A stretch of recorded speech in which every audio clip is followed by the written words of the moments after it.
The morning air smelled like salt from the harbor as the sun rose over Staten Island. It was September 11th, 1989.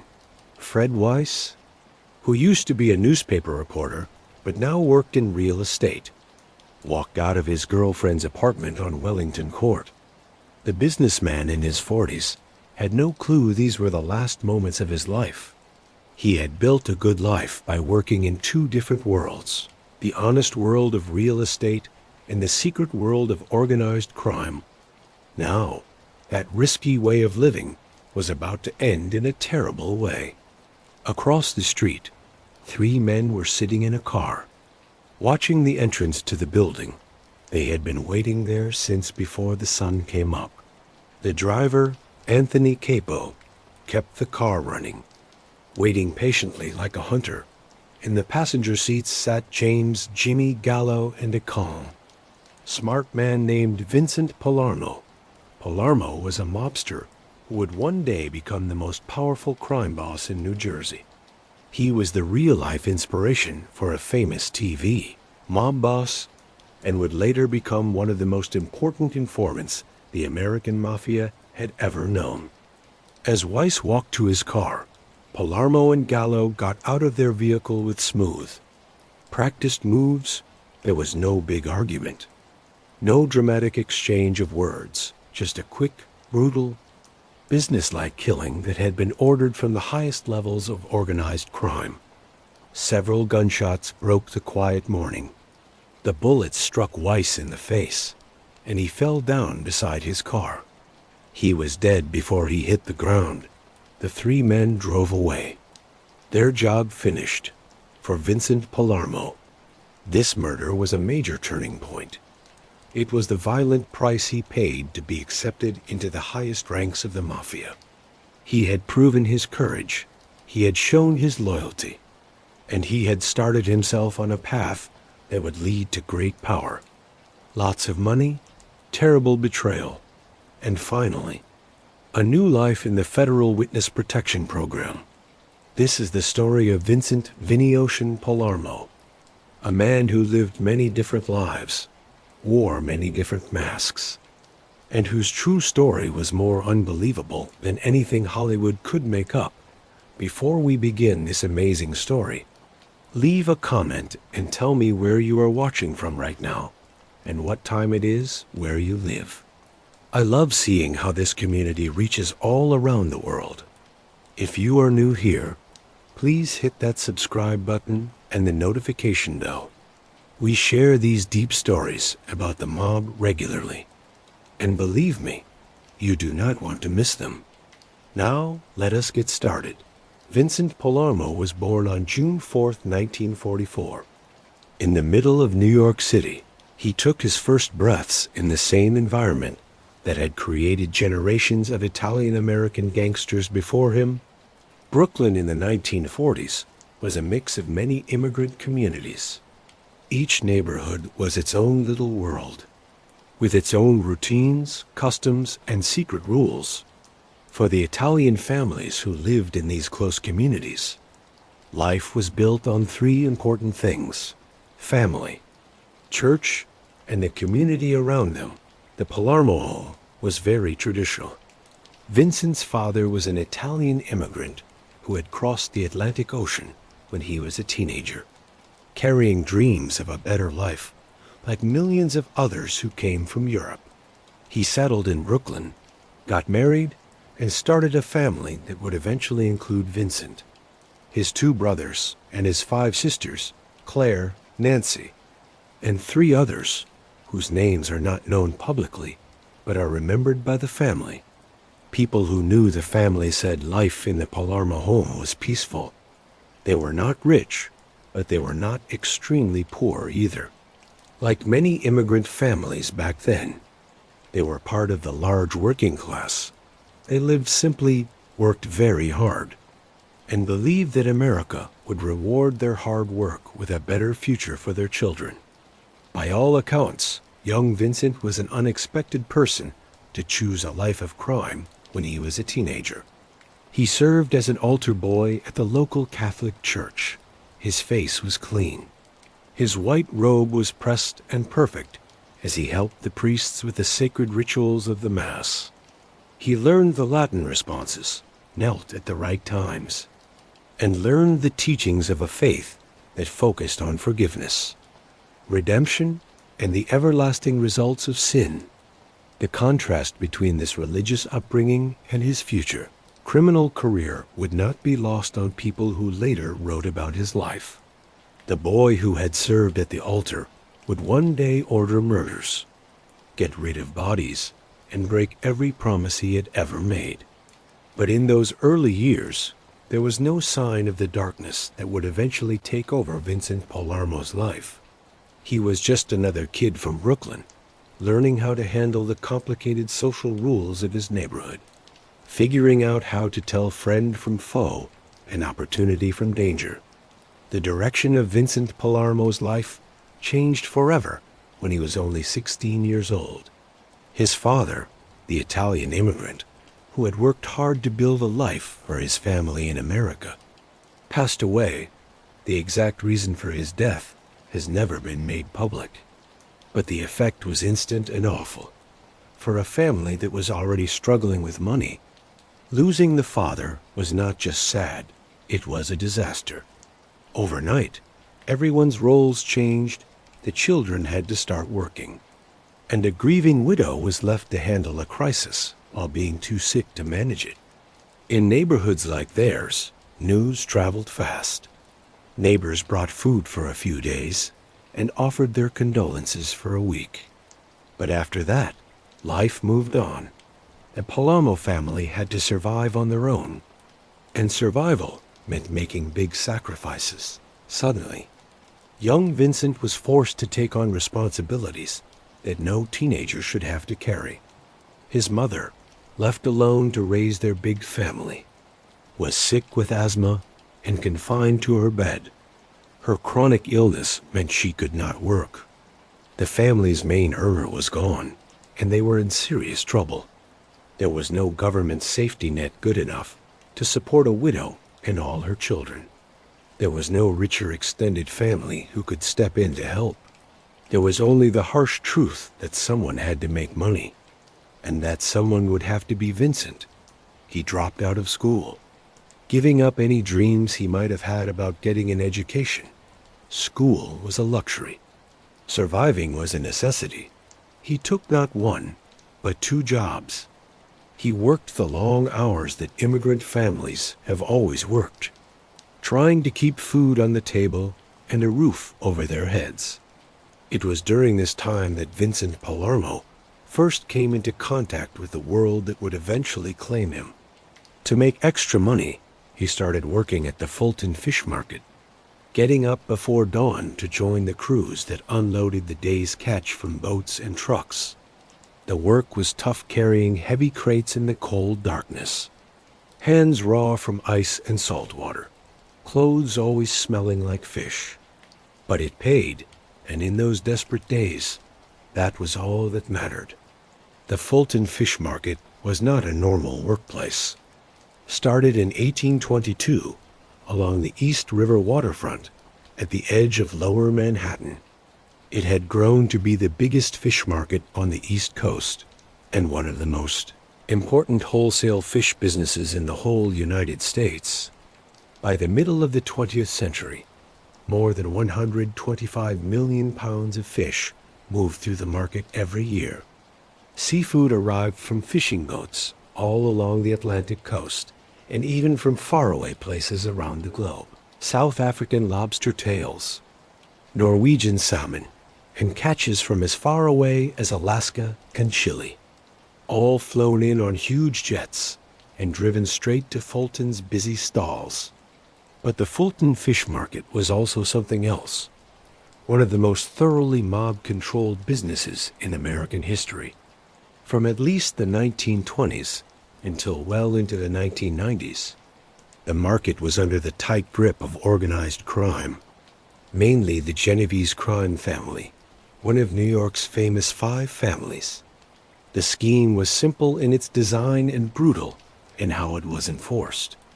The Mafia controlled the men who unloaded the fish from the boats and trucks. If you did not pay them off, they would just let your fish rot on the dock. In a business where freshness was everything, where a few hours could mean the difference between making money and losing it, this was a threat to survival.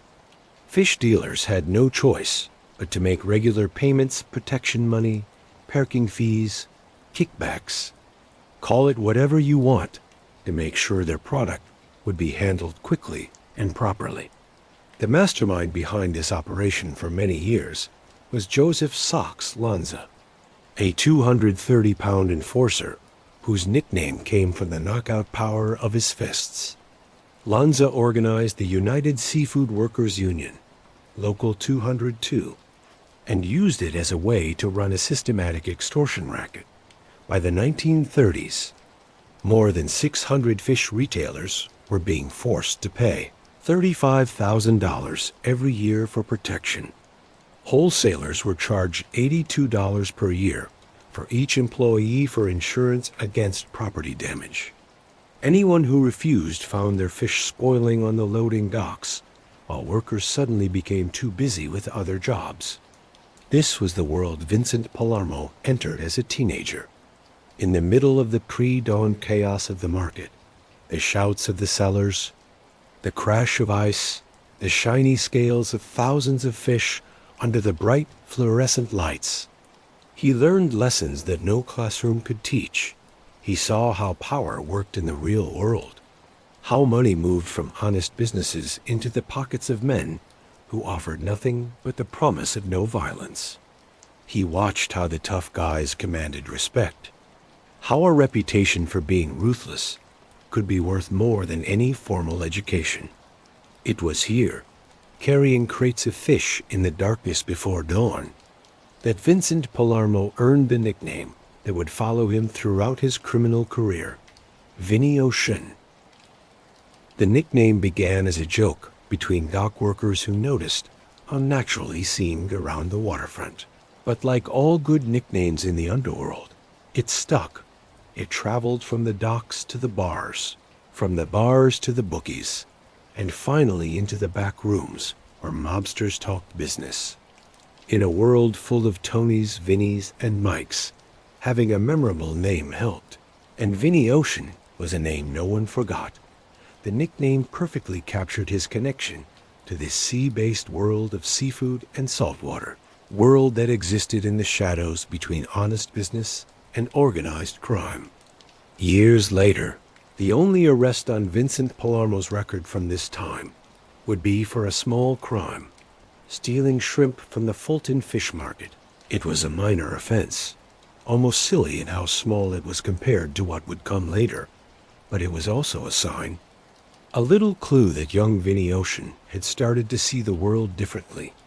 He had begun to understand that rules were made to be broken by those brave enough to break them.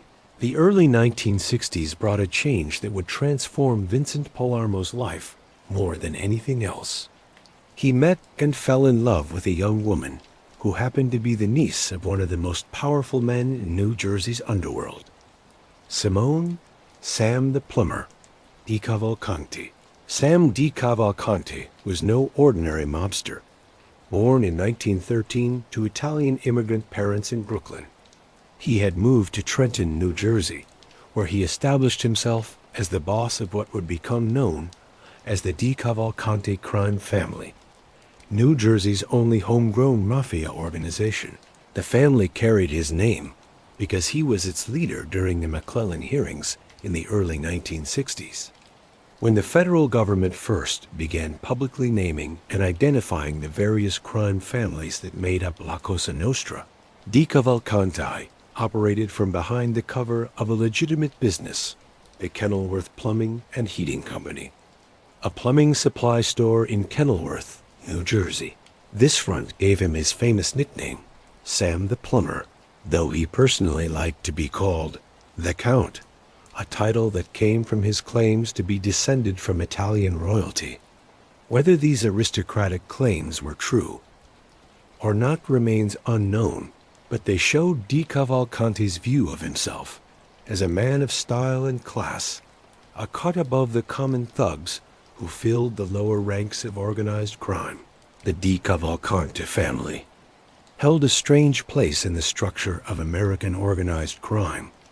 Operating across the Hudson River from New York City, they had close relationships with each of the 5 families: Gambino, Genovese, Lucchese, Bonanno, and Colombo, but they were not part of that elite group. They were sometimes called the Sixth Family. Recognized as a real mafia organization, but clearly less important than their more powerful New York counterparts, the New York mobsters had a less flattering name for their New Jersey colleagues, the Farmers, to the sophisticated wise guys of Manhattan and Brooklyn. The DeCavalcantes were country bumpkins, small-time players working in the boring backwater across the river. There was a common belief that anyone who could not get made in New York could always get made in New Jersey, an insult that hurt the pride of DeCavalcante members and made them want to prove themselves through violence and ruthless efficiency. When Vincent Palermo married into this world, he gained access to something much more valuable than money: connections. Sam DeCavalcante liked his new nephew-in-law and began inviting him to visit the family social club in Kenilworth. Here, in the back rooms where the real business was done, Palarmo received an education in the ways of organized crime. His days fell into a pattern that would last for years. In the early morning hours, he worked at the fish market, keeping his link to the honest economy and the underworld figures who controlled it. On Sunday afternoons, he hung out with mobsters at the Kenilworth Social Club, soaking up the culture, learning the rules, building relationships that would help him in the years to come. Through his marriage and his growing connection to the DeCavalcante family, Vincent Palermo slowly immersed himself in the world of organized crime. He learned that this world had its own detailed code of conduct, its own hierarchy, its own system of justice that worked completely outside the laws of the country.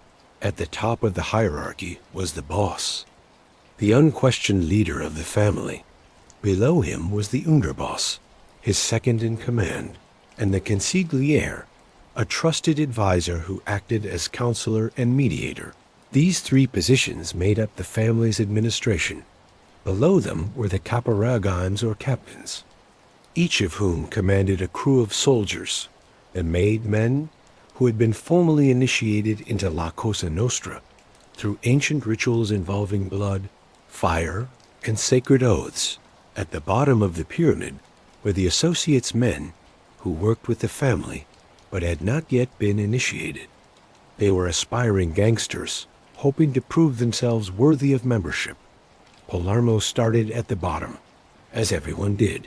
He got involved in illegal gambling and loan sharking, 2 of the most reliable money-making activities in the mob's playbook. Gambling operations included taking bets on sports events, numbers games, and card rooms.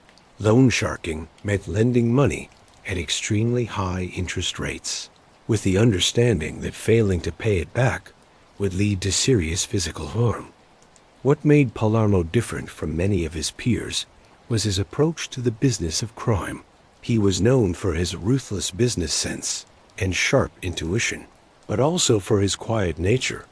Unlike many mobsters who love to show off and brag about their connections and exploits, Palarmo said very little. He spoke only to a very few close friends, keeping his thoughts to himself even as he watched and learned. Perhaps most importantly, Palarmo stayed away from mob-run social clubs. This was an unusual choice in a world where such places served as the main gathering spots for wise guys, where reputations were built, alliances were formed, and news was shared. But Palarmo understood something many of his peers did not. Social clubs attracted surveillance. The FBI had been bugging mob hangouts since the 1960s, when they first planted listening devices in Sam DeCavalcante's plumbing supply office. Those recordings had exposed the inner workings of organized crime like never before, revealing talks about murders, political corruption, and the existence of the Mafia Commission that coordinated activities among the families. By avoiding these gathering places, Palarmo kept himself off the radar. While other mobsters were caught on tape discussing their crimes, Palarmo remained a shadow figure known to those inside the organization, but mostly invisible to the law enforcement agencies that were more and more focused on taking down the Mafia. As the years passed, Vincent Palermo built relationships that went far beyond the DeCavalcante family. He developed profitable partnerships with members of the powerful New York families, recognizing that in the connected world of organized crime, having friends in different places was essential for survival and success. With one Gambino family caporegime, he set up a profitable loan sharking operation. With another Gambino captain, he ran bookmaking businesses. He also became a close associate of the Genovese family, the same organization that had controlled the Fulton fish market where he got his start. These cross-family relationships were unusual and valuable, giving Palarmo access to a network of resources and opportunities that few DeCavalcante members could match. By 1977, Vincent Palermo had proven himself worthy of the highest honor in the Mafia world. He was formally initiated as a made man in the DeCavalcante Crime Family, the ceremony, similar in all its important parts to the initiation rituals performed since the earliest days of the American Mafia, involved pricking his trigger finger to draw blood, holding a burning picture of a Catholic saint, and swearing sacred oaths to honor the family above all else, to never betray its secrets, to live and die by its rules. From that moment on, Vincent Palermo was no longer just an associate working on the edges of organized crime. He was a full member of La Cosa Nostra, bound by blood and oath to the ancient traditions of the Sicilian Mafia. He had achieved a status that could never be taken away, membership in a brotherhood that had no real equal in American society.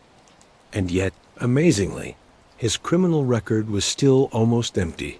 While other made men collected arrests and convictions like badges of honor, Palermo's only brush with the law had been that minor shrimp theft from years before. He had built a criminal empire while staying almost completely invisible to the authorities who were supposed to be watching him. This invisibility would help him in the years to come as he rose through the ranks of the DeCavalcante family toward a position of power that no one could have predicted for the altar boy from Brooklyn, who had once carried fish in the cold darkness of the Fulton market. By the late 1980s, the landscape of American organized crime had been changed by the rise of one man, John Gotti, the flashy boss of the Gambino crime family, who had taken power in a bloody takeover and called himself the most powerful mobster in America.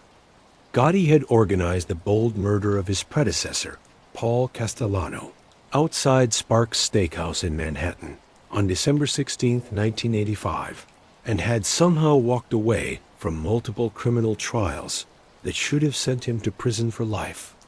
The media, fascinated by his expensive suits and memorable quotes, called him the Teflon Don, because no charges seemed to stick to him. Behind the glamorous image, however, Gotti was a man with many problems. One of them was Fred Weiss. Weiss had been a newspaper reporter for the Staten Island Advance before switching to real estate development, a career change that brought him into contact with the world of organized crime. In the construction and real estate industries of New York and New Jersey, mob involvement was almost impossible to avoid.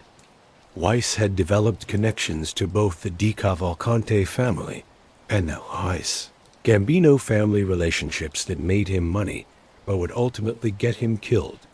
The scheme that sealed Weiss's fate involved an empty property on Staten Island.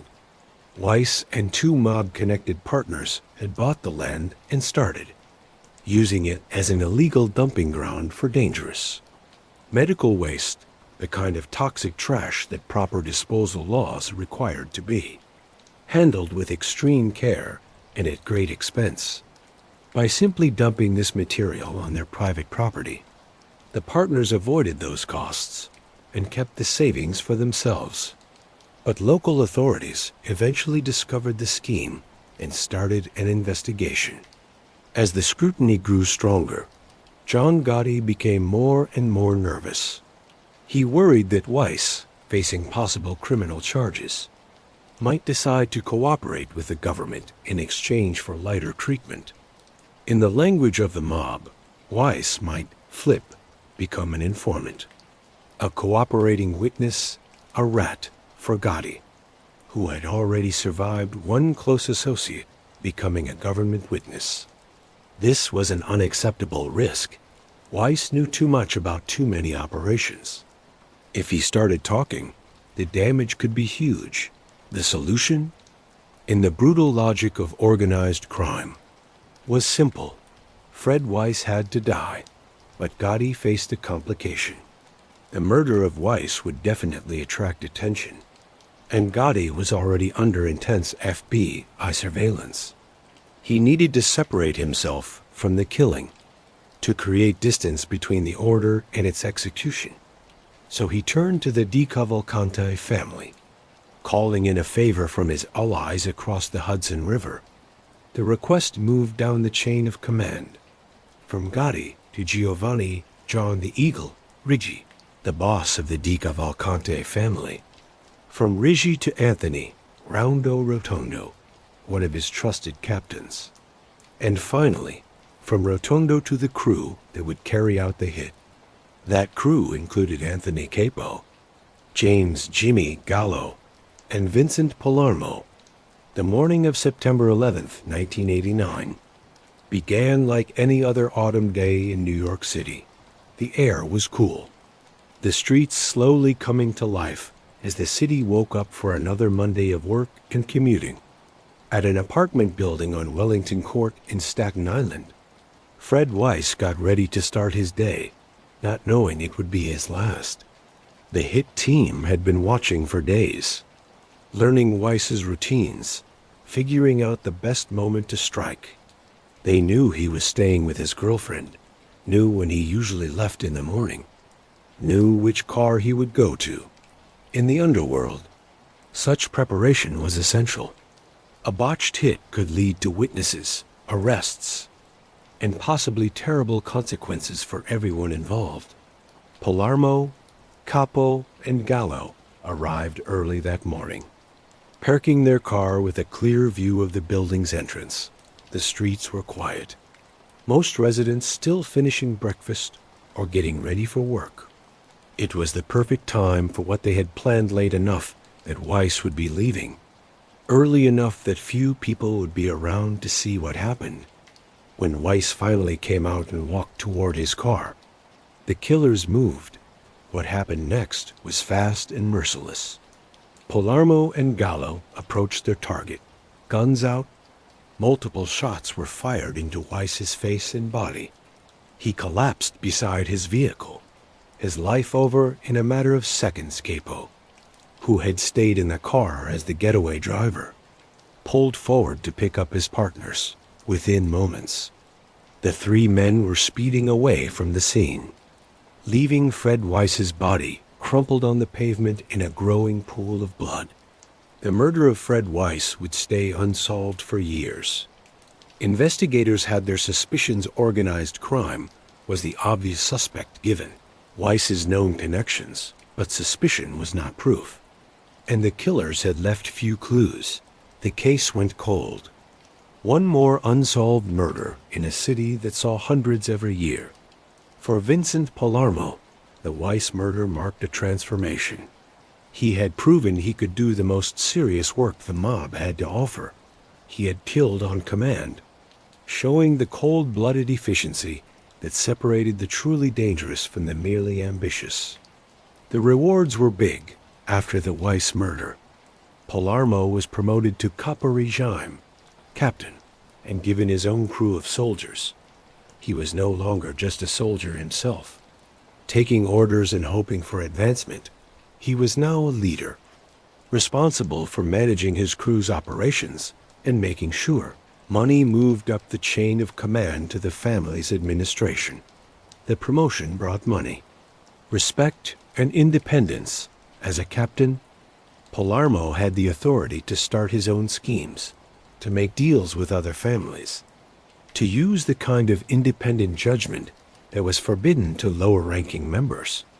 He had climbed closer to the top of the DeCavalcante hierarchy, and he showed no sign of stopping there.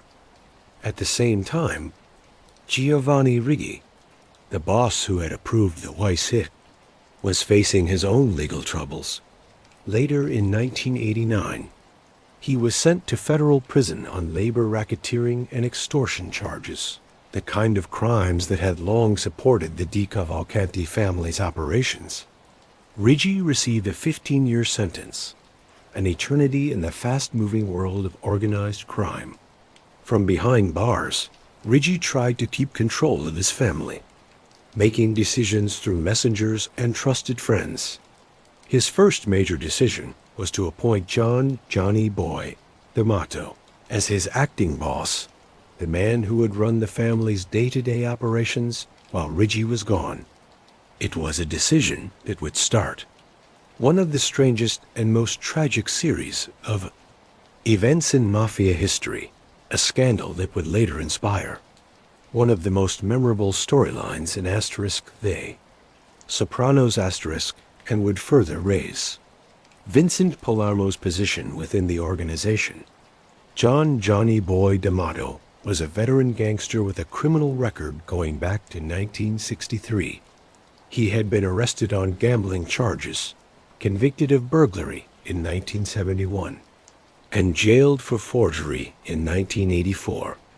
These were the credentials of a career criminal, a man who had given his life to the underworld and risen through its ranks by proving his value to those above him. He had grown up in a generation of mobsters who learned early that survival meant being ruthless, and that moving up meant proving yourself again and again. Damato was not the flashiest gangster, nor the most feared, but he was persistent, one of those men who stayed in the life because he had nowhere else to go. His record was not just paperwork. It was the biography of a man shaped completely by the streets. In the 1980s, Damato had been promoted to captain under Giovanni Riggi, becoming heavily involved in the labor and construction racketeering operations that were the DeCavalcante family's bread and butter. He worked closely with other important family members, including underboss Giacomo Jake Amari and the powerful Girolamo Jimmy Palarmo, no relation to Vincent. But Damato's rise to the position of acting boss made some family members worried. He had developed close ties to John Gotti's Gambino family, maybe too close.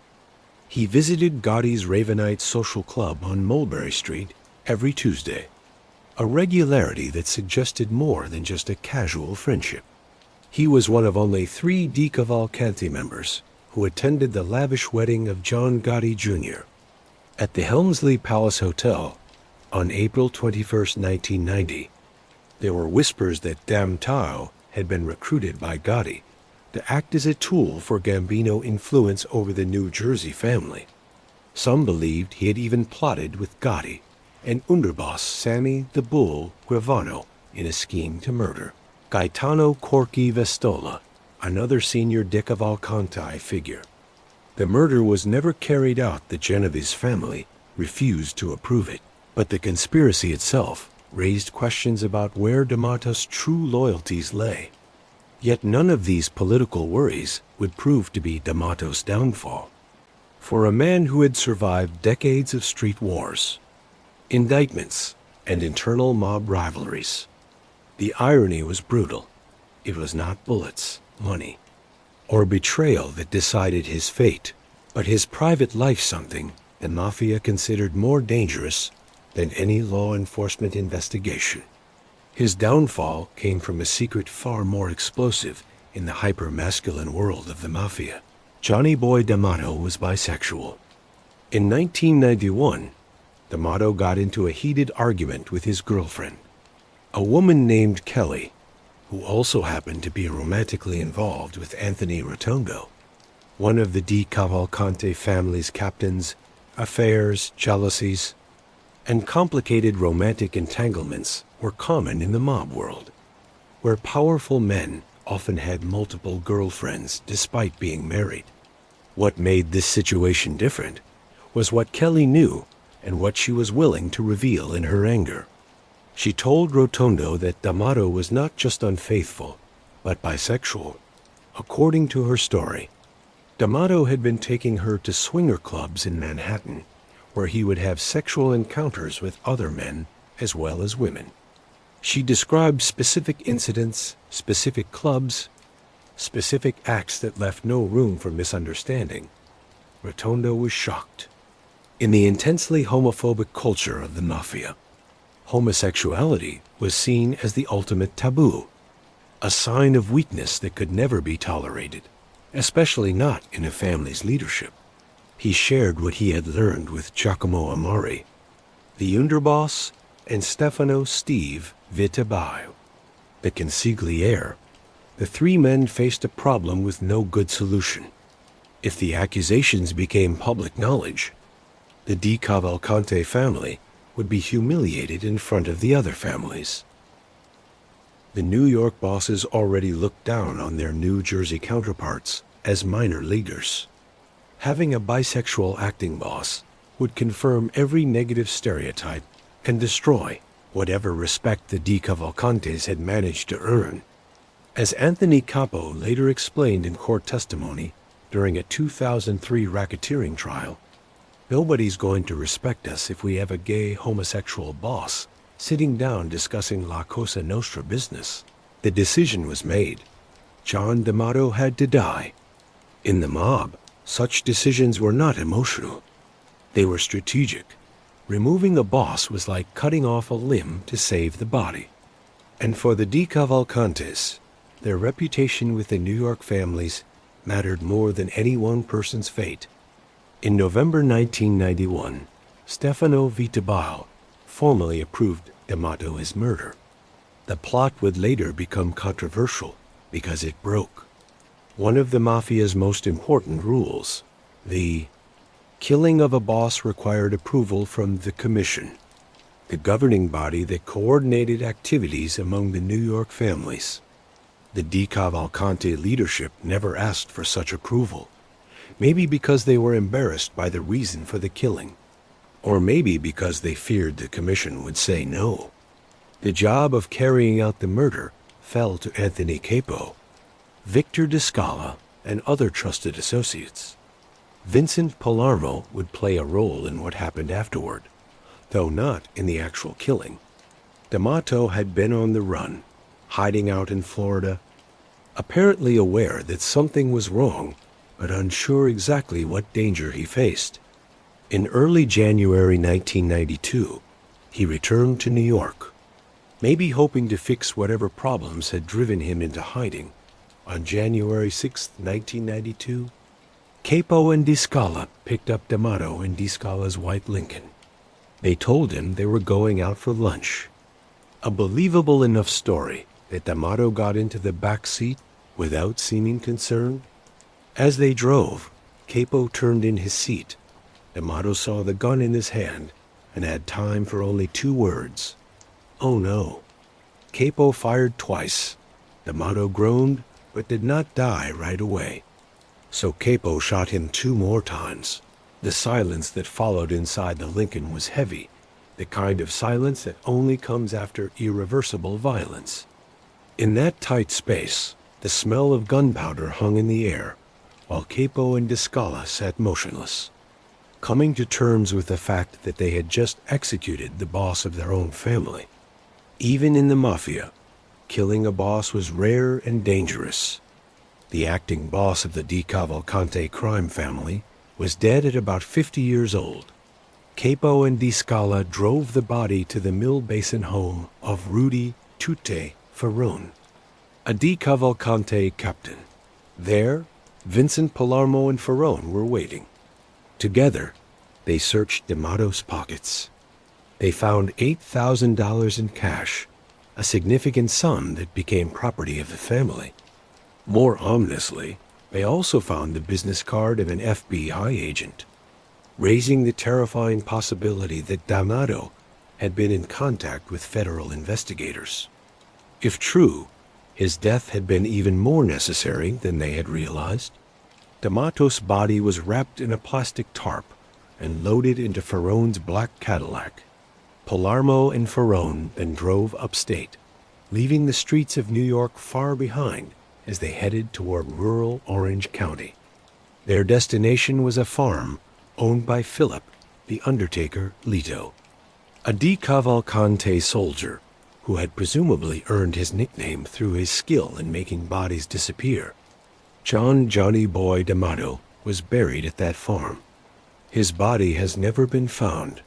He was officially listed as missing, his fate unknown to the outside world until cooperating witnesses began telling their stories years later. The murder of Damato would later inspire one of the most memorable storylines in The Sopranos, the tale of Vito Spatafore, a member of Tony Soprano's crew who is discovered to be gay and is eventually beaten to death as a result. Life imitating art, imitating life, in the endless loop between organized crime and its portrayals in culture. After John Damato disappeared in January 1992, Giovanni Riggi, still directing the family's affairs from his prison cell, appointed Jake Amari as the new acting boss. Amari was a logical choice. He had been underboss, he was trusted by Riggi, and he had been part of the plot that got rid of Damato. Under Amari's leadership, the DeCavalcante family continued its operations, maintaining the gambling, loan sharking, labor racketeering, and other businesses that produced its income. Vincent Palermo, now firmly established as one of the family's most reliable captains, kept building his power base, making allies, and expanding his network of criminal relationships. But Amari's time in charge would not last. By the mid-1990s, he was fighting stomach cancer, a disease that slowly drained his strength and eventually made it impossible for him to do his duties.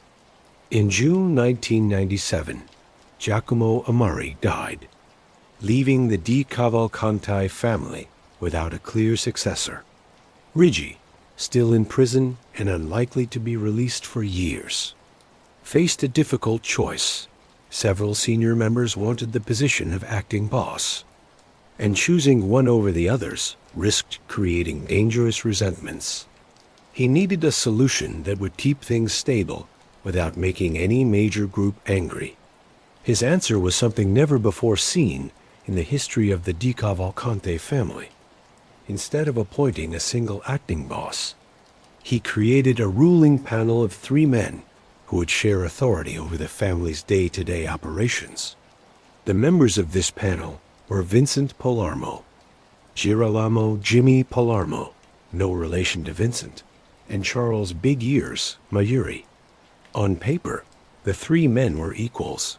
In practice, Vincent Palermo quickly became the dominant figure, the one whose decisions carried the most weight, whose approval was needed for any important action. By the mid-1990s, he was the de facto boss of the DeCavalcante Crime Family, the most powerful mobster in New Jersey. Even though Giovanni Riggi still technically held the title from his prison cell, not everyone was happy with this arrangement. Charles Mayuri, in particular, was furious. He had been a member of the DeCavalcante family since his teens, had given his entire adult life to the organization, and believed he deserved to be the sole acting boss. The panel structure felt like a demotion, a slap in the face, to a man who had earned better treatment. Mayuri's bitterness grew until it turned into a murderous plan. He decided to kill both Vincent Palermo and Girolamo Palarmo, eliminating his co-panelists and taking complete control of the family for himself. To carry out this plan, Mayuri approached James Gallo, one of the family soldiers. He asked Gallo to murder Vincent Palermo. promising rewards and advancement in exchange for this ultimate act of loyalty. What Mayuri did not know was that Gallo's loyalty lay elsewhere.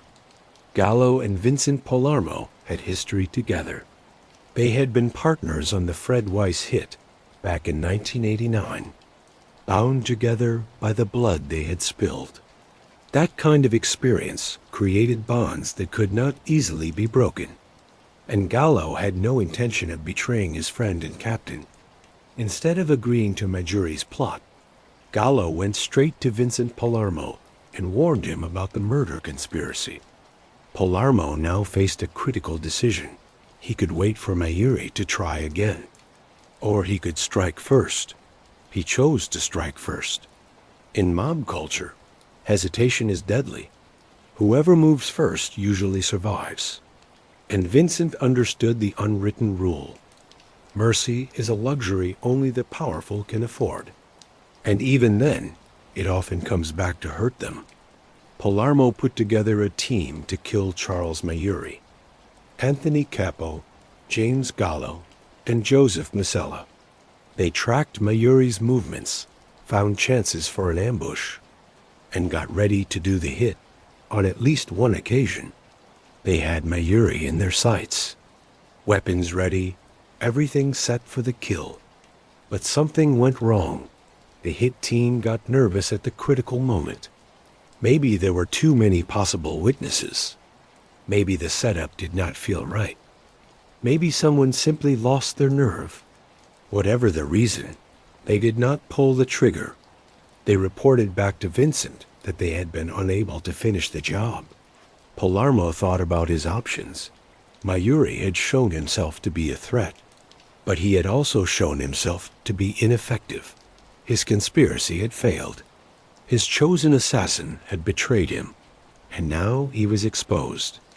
Maybe he was not worth the risk that killing him would bring. Vincent made a decision that would later seem wise. He called off the murder contract. Mayuri would be allowed to live watched, but not eliminated. He was neutralized by the knowledge that his treachery was known, rather than by a bullet. It was a decision that showed Vincent Palermo's ability for calculated restraint, his skill at weighing risks and benefits, even when his own life had been threatened. It was also a decision he would later come to regret when he learned that mercy in the mob world was often just weakness by another name. By the late 1990s, Vincent Vinnie Ocean Palermo had reached a position of power that the teenage fish market worker could never have imagined. He was the de facto boss of New Jersey's only homegrown Mafia family, commanding a network of soldiers and associates who controlled gambling operations, loan sharking businesses, labor unions, and construction projects throughout the state. His official title was still unclear. Giovanni Ricci was still technically the boss, even from behind bars, but the reality on the street was clear. When decisions needed to be made, Vincent Palermo made them. When disputes needed to be settled, Vincent Palermo settled them. When payments needed to be made, they moved through Vincent Palermo's hands. The DeCavalcante family had come a long way from its reputation as the farmers of the American Mafia. Under Palermo's leadership, they kept profitable relationships with all 5 New York families, especially the Gambino and Genovese organizations. They controlled large parts of the construction industry in northern New Jersey. They ran bookmaking operations that made hundreds of thousands of dollars every year. And at the center of it all sat Vinnie Ocean, the quiet man who had built his empire through patience, cleverness, and the willingness to kill when killing was necessary. He had earned his place through decades of loyal service, through blood spilled and secrets kept, through the accumulated wisdom of a lifetime in the shadows. But even as he reached the peak of his power, forces were gathering that would bring everything crashing down. The FB, I had not forgotten about the DeCavalcante family. They had not given up on their efforts to get inside its inner circle. to turn its members into informants, to gather the evidence needed to destroy it once and for all. And they were about to get a break that would exceed their wildest expectations. Every mob boss needs a headquarters, a place where he can do business away from watching eyes, where associates can come and go without attracting attention, where the cash that fuels organized crime can be cleaned through transactions that seem legitimate. For Vincent Palermo, that place was a strip club in Queens called Wiggles. Located in Forest Hills, on the surface, Wiggles was a normal adult entertainment club. Dancers performed on stage while customers bought overpriced drinks and put dollar bills into G-strings. The club had a liquor license, paid its taxes, or at least appeared to, and operated like countless other strip clubs across America.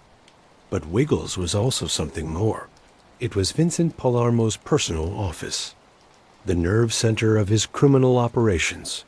Here he met with other mobsters, making deals and solving disagreements. Here, the money from gambling and loan sharking was mixed with honest revenue from drink sales and cover charges, coming out clean and untraceable.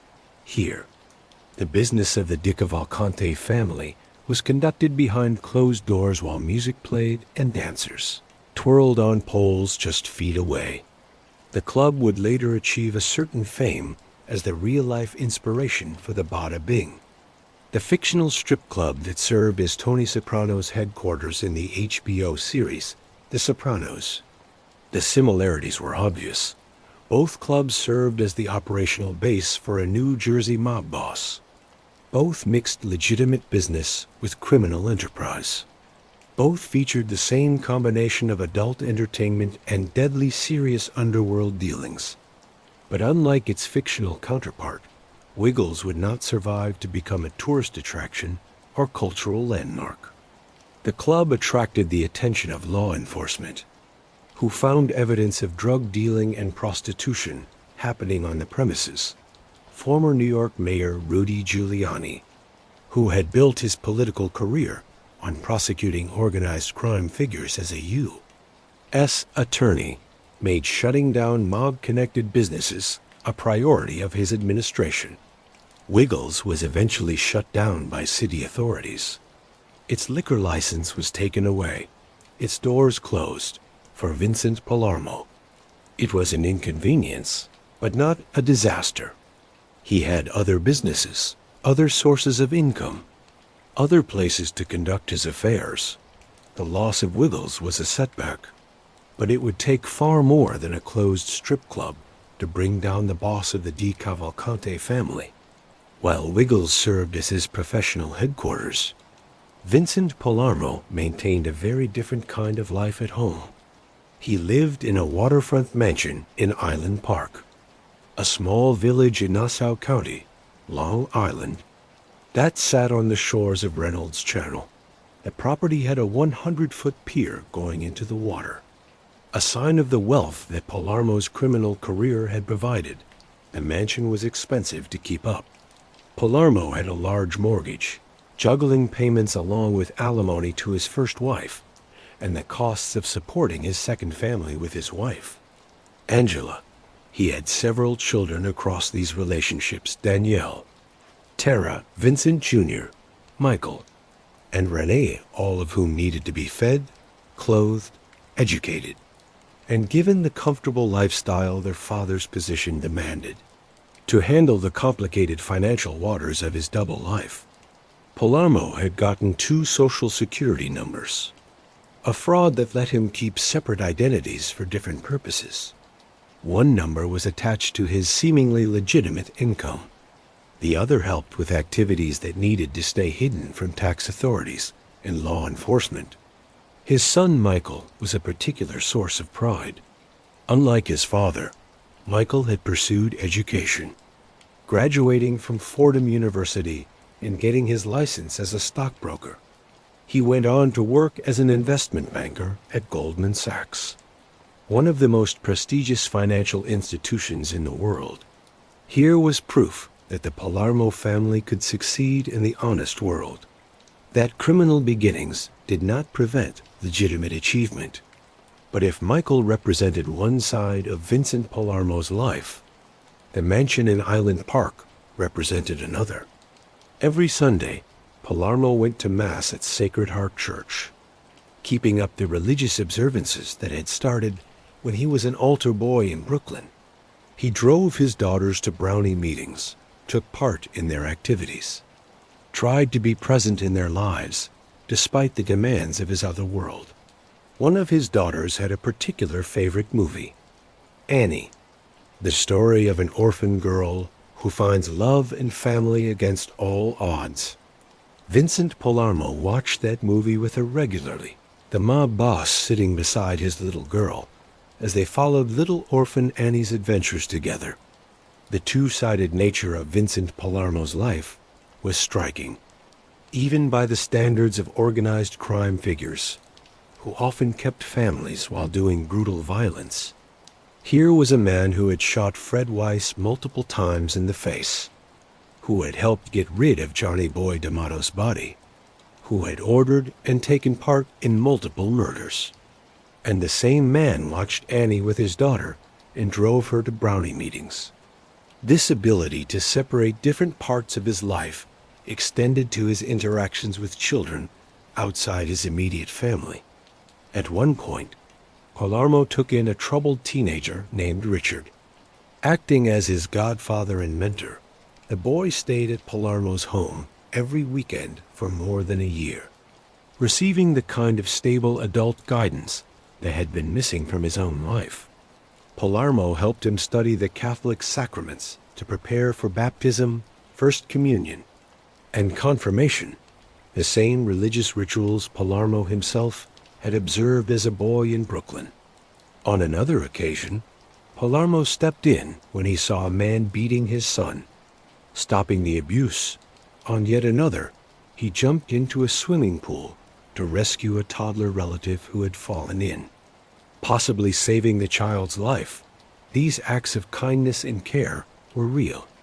Vincent Palermo was not just pretending to be a devoted family man. He truly loved his children, truly cared about the young people in his life, truly believed in the religious faith he had been raised with. The same hands that had pulled the trigger on Fred Weiss had also lifted a drowning toddler to safety. This was the basic contradiction at the heart of Vincent Palermo's life, and indeed, at the heart of organized crime itself.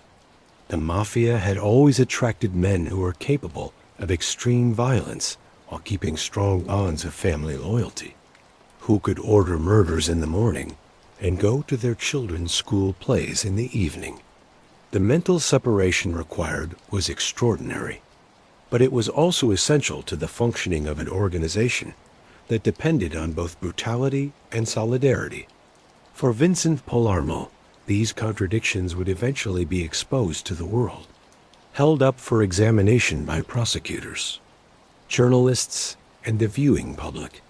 But in the late 1990s, he was simply living his life, the life of a mob boss, a family man, a churchgoer, and a killer, without seeming to realize that everything was about to fall apart. The beginning of the end for Vincent Palermo came from an unlikely source, a small-time criminal and part-time actor named Ralph Garino, who dreamed of big scores and Hollywood fame. Garino was what the mob called an associate, someone who worked with organized crime figures, but had not been formally initiated into a family. He had connections to the DeCavalcante organization, had been useful in various schemes, and hoped to eventually be made a full member of La Cosa Nostra. He was also, by his own later admission, somewhat desperate. His legitimate acting career had never taken off, and his criminal businesses had produced more headaches than profits. He needed a big job, something large enough to change his situation. And in late 1997, he began planning the most ambitious robbery of his life. The target was breathtaking in its boldness, the Bank of America office, located on the 11th floor of One World Trade Center. the north tower of the complex that would be destroyed just a few years later in the terrorist attacks of September 11th, 2001. The bank processed large cash shipments, and Garino had found a weakness in their security procedures. His inside man was Salvatore Calciano, a World Trade Center employee who had worked in the building for 20 years and knew its routines inside and out. Calciano gave information about when cash deliveries were made, how many guards usually came with them, and where the money was stored before being given out to the bank's various accounts. Garino put together a team: Richie Gillette, Melvin Folk, and Mike Reed. These were not sophisticated criminals. They were basically muscle men willing to use weapons to take what others had earned. Their plan was simple but risky: intercept a Brinks armored car delivery and escape with whatever cash was being transferred. On the morning of January 14, 1998, Garino's team put their plan into action at about 8:30 a.m. as Brinks guards wheeled a cart loaded with cash through the halls of One World Trade Center. The robbers struck. The robbery was remarkably quick. Within 15 minutes, it was over. The take was huge: $16 million in cash, and enormous, sum that would have seemed like a fortune to the men who pulled it off. But almost immediately, things began to go wrong. The three robbers who had physically done the heist Gillette, Folk, and Reed were identified and caught within days. They were not professional criminals with the discipline and resources to avoid capture. They were amateurs who had gotten in over their heads. Under questioning, they insisted they had thought up and done the robbery themselves. Without outside help, the FBI did not believe them. The sophistication of the planning, the inside information that had made the heist possible, the sheer boldness of robbing a bank inside the World Trade Center, all of this suggested a mastermind who was still free. Investigators traced the conspiracy back to Ralph Garino. He was arrested at his Staten Island home and faced the possibility of spending the next 20 years in federal prison for armed robbery, conspiracy, and related charges. Garino had a choice to make. He could go to trial, risk conviction, and spend the best years of his life behind bars. Or he could cooperate with the government, give information about his criminal associates, and possibly get a reduced sentence in exchange for his testimony. He chose to cooperate. What happened next would turn Ralph Garino from a failed actor and unsuccessful criminal into one of the most valuable informants the FBI had ever developed against the American Mafia. Garino agreed to work undercover, gathering evidence against the DeCavalcante family and anyone else his handlers wanted to target. The FBI gave him sophisticated surveillance equipment, including cell phones that had been modified to record conversations without the knowledge of whoever was on the other end of the line. Garino then gave these phones to members of the DeCavalcante family, presenting them as gifts or as tools for doing business. The recipients had no idea that every call they made was being recorded, every conversation captured for later analysis by federal investigators. The intelligence that came from these recordings was extraordinary. Garino was now inside the DeCavalcante organization, going to meetings, taking part in criminal activities, and all the while feeding information back to his FBI handlers. He recorded conversations about ongoing crimes, about the family structure and leadership, about murders that had been committed and murders that were being planned. While Garino gathered evidence, the DeCavalcante family went about its business, unaware of the traitor in their midst. And then something remarkable happened. Vincent Palermo ordered the murder of Joseph Masella. Joseph Masella had been one of Vincent Palermo's most trusted lieutenants, a made member of the DeCavalcante family who who had taken part in some of its most sensitive operations. He had been part of the team that was supposed to kill Charles Mayuri, the plot that had fallen apart when the hitmen lost their nerve. But by October 1998, Palarmo had become concerned about Masella's reliability. The exact nature of these worries remains somewhat unclear from the public record, but there were suspicions that Masella might be thinking about cooperating with federal authorities. He was also known to be a compulsive gambler, the kind of addiction that makes men desperate, and desperate men dangerous. Whatever the specific reasons, Palarmo made the decision. Masella had to go. The murder was done efficiently. Masella's body was found shot to death at a golf course in Marine Park, Brooklyn. To the outside world, it was another gangland killing, the sort of violence that had become almost routine in organized crime circles. To the FBI, it was evidence of Vincent Palermo's ongoing criminal enterprise, another piece of the case they were building. With Masella dead, there was an opening in the DeCavalcante family's ranks.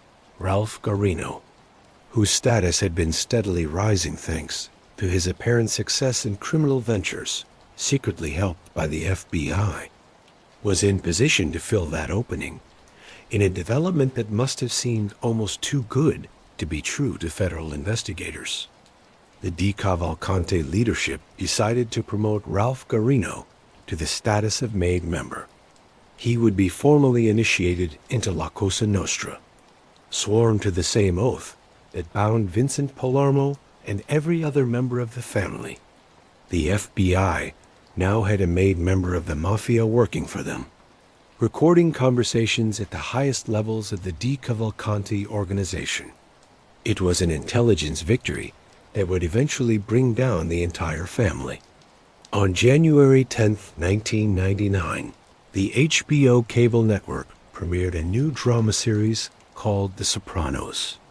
Created by David Chase, the show followed the life of Tony Soprano, a New Jersey mob boss who struggled to balance the demands of his criminal enterprise with the challenges of his family life, all while seeing a psychiatrist to deal with his anxiety attacks and depression.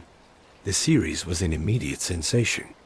Critics praised it as a groundbreaking achievement in television, storytelling a complex and morally unclear portrait of organized crime that went beyond the genre's typical cliches. Audiences were captivated by the show's mix of violence, dark humor, and psychological depth. James Gandolfini's performance as Tony Soprano would be remembered as one of the greatest in television history. But while the rest of America was discovering The Sopranos as a work of fiction, members of the DeCavalcante crime family were watching with a very different perspective. They saw themselves in the show maybe a little too clearly for comfort. What they did not know was that Ralph Garino was recording their reactions. In conversations caught by the FBI surveillance operation, DeCavalcante members discussed the show with a mix of amazement and unease. One particularly revealing exchange involved Joseph Tin Ear Sclafani, a soldier in the family, and Anthony Rotondo, one of its captains. "Hey, what's this asterisk thing?" "Sopranos," Sclafani asked. "What the asterisk are they? Is that supposed to be us?" Rotondo confirmed the similarities were more than coincidental. "You are in there," he told Sclafani. "They mentioned your name in there. Watch out for that guy." "They said, watch that guy," Rotondo continued, apparently referring to how characters on the show talked about each other. "Every show you watch, more and more you pick up somebody," Rotondo observed. "Every show." Rotondo's final judgment was generous. "What characters?" "Great acting." The irony was almost too perfect. Here were real-life mobsters, their conversations being recorded by an FBI informant, discussing a fictional television show that was based on their real-life activities. The show's creator, David Chase, had grown up in New Jersey and had clearly done his homework about the state's organized crime scene, the DeCavalcante family structure, its relationship with the more powerful New York families. Its operations, all of it had found its way onto the screen, thinly disguised but unmistakably real. The connections between the Sopranos and the DeCavalcante family went beyond general similarities in structure and setting. Specific storylines seemed to mirror real events that had happened within the organization. The most striking parallel involved the murder of Johnny Boy Damato, the acting boss who had been killed in 1992 after his bisexuality was discovered. This story would find its way into The Sopranos in the form of Vito Spatafor, a member of Tony Soprano's crew who is revealed to be gay in Season 5 and is eventually beaten to death by members of the New York-based Lupertazzi family in Season 6. The Spatafor storyline aired in 2006, years after Anthony Capo and other witnesses had testified about Damato's murder in federal court. Whether the show's writers were directly influenced by these revelations, or simply tapped into the same hyper-masculine homophobia that filled real organized crime, remains a matter of guesswork. But the parallels were unmistakable to anyone familiar with both the fiction and the reality. Tony Soprano's strip club headquarters, the Bada Bing, clearly echoed Vincent Palermo's Wiggles Club. Both served as operational bases for a New Jersey mob boss. Both combined legitimate entertainment business with criminal enterprise. Both featured the same shady atmosphere of exploitation and violence hiding under a surface of normality. The character of Tony Soprano himself bore more than a passing resemblance to Vincent Palermo. Both men led New Jersey crime families that operated in the shadow of more powerful New York organizations. Both kept complicated family lives, struggling to be there for their children while running criminal empires. Both dealt with internal challenges to their authority and the constant threat of federal prosecution. The differences were also important. Tony Soprano suffered from panic attacks and saw a psychiatrist. There is no evidence that Vincent Palermo had similar psychological struggles or looked for professional help. Tony Soprano never flipped, never became an informant, though his final fate in the show's last scene remains unclear. Vincent Palermo would eventually make exactly that choice. But the similarities were close enough that a 2006 documentary titled The Real Sopranos drew clear connections between the DeCavalcante family and the fictional Vinnie crime family of the television series. The documentary featured FBI recordings of DeCavalcante members talking about the show, cementing the popular understanding that The Sopranos was, in important ways, based on the real-life exploits of Vinnie Ocean and his colleagues.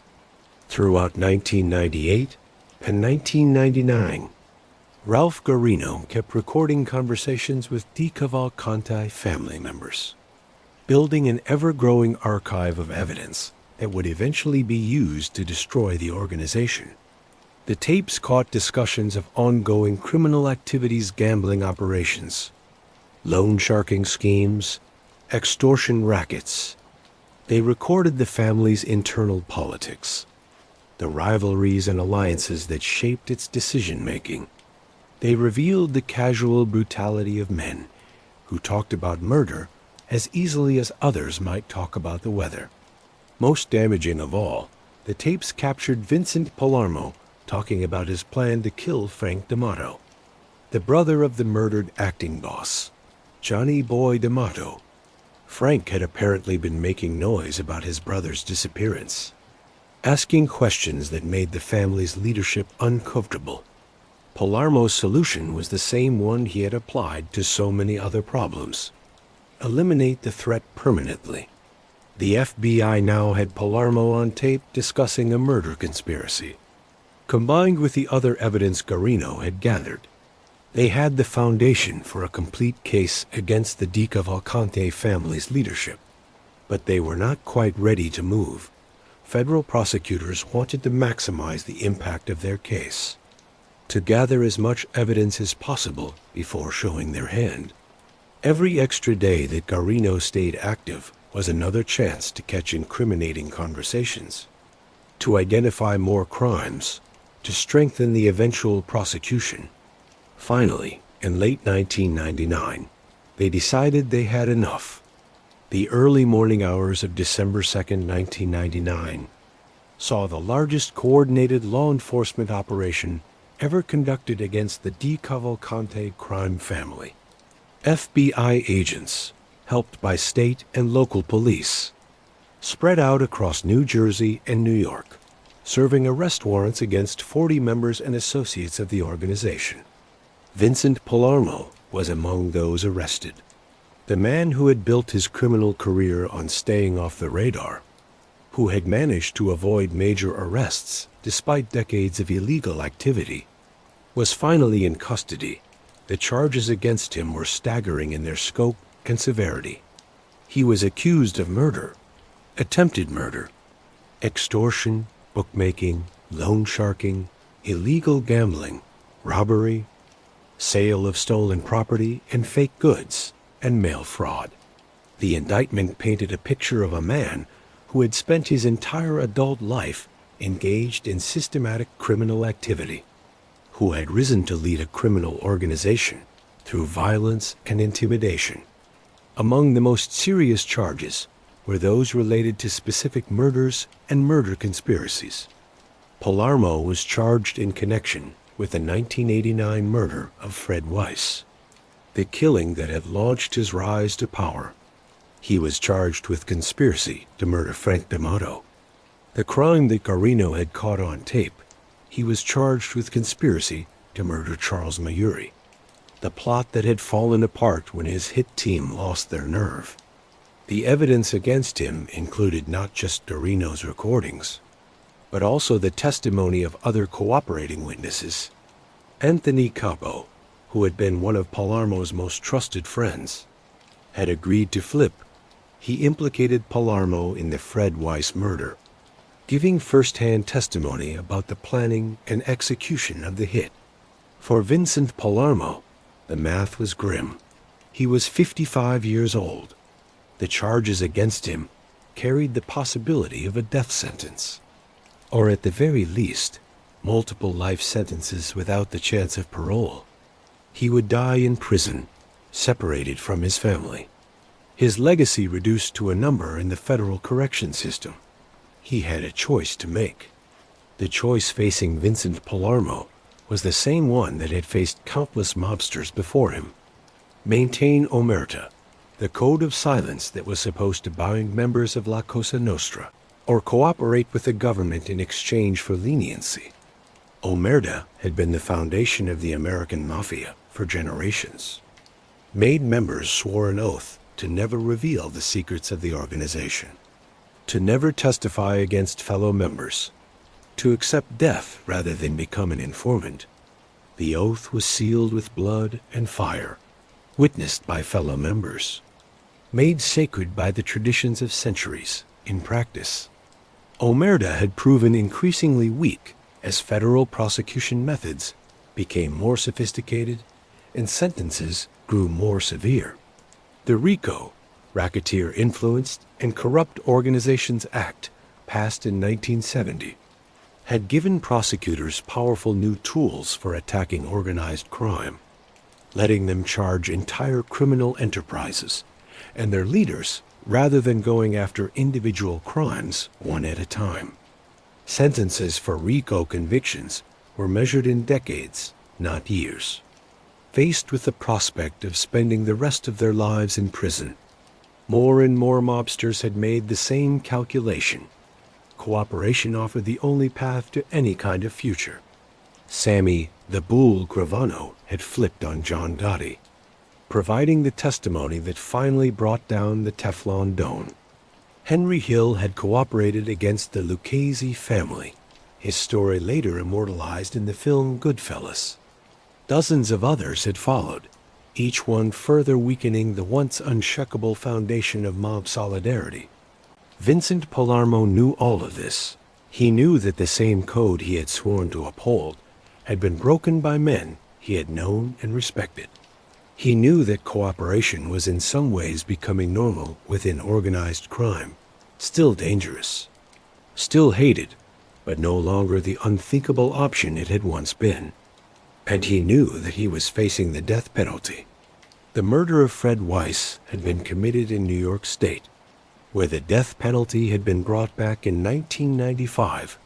If convicted of first-degree murder, Palarmo could be sentenced to death, even if he avoided execution. The other charges guaranteed he would spend whatever remained of his life behind bars. Against all of this, he weighed his family, his wife, Angela, his children, Danielle, Tara, Vincent Jr., Michael, and Renee, his grandchildren. All of them would grow up, grow old, live their lives while he rotted in a prison cell, seeing them only through bulletproof glass during short visiting hours. Vincent Vinnie Ocean Palarmo, the boss of the DeCavalcante Crime Family, decided to become a government witness. Once Vincent Palermo made the decision to cooperate, he cooperated completely.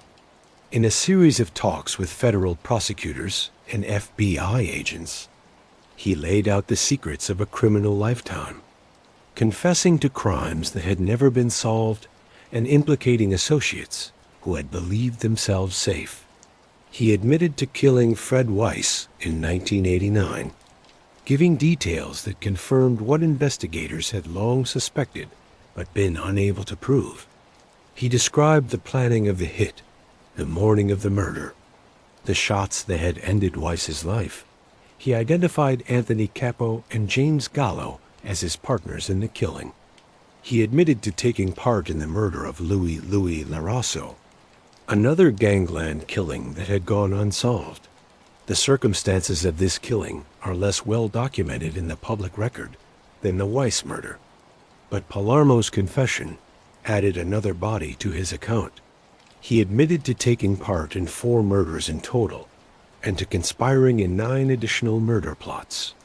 The scope of his violent activities was breathtaking. A career built on bloodshed that had somehow avoided justice for decades. He detailed his role in what happened after John Damato's murder, describing how he and Rudy Ferrone had gotten rid of the body at a farm in upstate New York. He explained the discovery of the FBI agent's business card in Damato's pocket, the chilling suggestion that the acting boss might have been cooperating with the government before his death. He described the murder of Joseph Masella, the lieutenant he had ordered killed in 1998. He explained the conspiracy to murder Frank Damato and Charles Mayuri, the plots that had been caught on Ralph Garino's recordings. He identified other members of the DeCavalcante family, explaining their roles in the organization, their criminal activities, their involvement in specific crimes. He gave testimony about the family's relationships with other crime organizations, about the structure of organized crime in New Jersey and New York. For federal prosecutors, it was a gold mine. Palarmo's testimony would provide the foundation for multiple prosecutions, bringing down men who had believed themselves untouchable. For the DeCavalcante family, it was a catastrophe betrayal by their leader, the man who was supposed to protect the organization's secrets until death. Vincent Palermo's testimony proved devastating to the DeCavalcante family.